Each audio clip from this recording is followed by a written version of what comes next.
ఇక్కడ చూస్తున్నాం మీరు శ్రీ కనక మహాలక్ష్మి గుడి.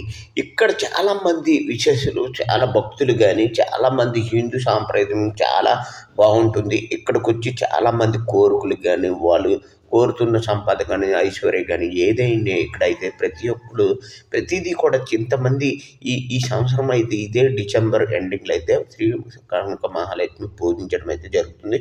ఇదిగోండి ఇక్కడ చూస్తున్న బావిలో నుంచి మనకి నివసించిన దేవత అనమాట శ్రీ కనక మహాలక్ష్మి. అయితే ఇక్కడ చాలామంది అయితే వచ్చారు. వాళ్ళు పాలు పోయడం గానీ, టెంకాయ కొట్టడం గానీ, కుంకుమ, పసుపు గానీ ఇలా చూసుకున్నట్టయితే ఇక్కడ చాలా వరకు ఈ బావిలో లోపల నీళ్ళైతే ఉన్నాయంట.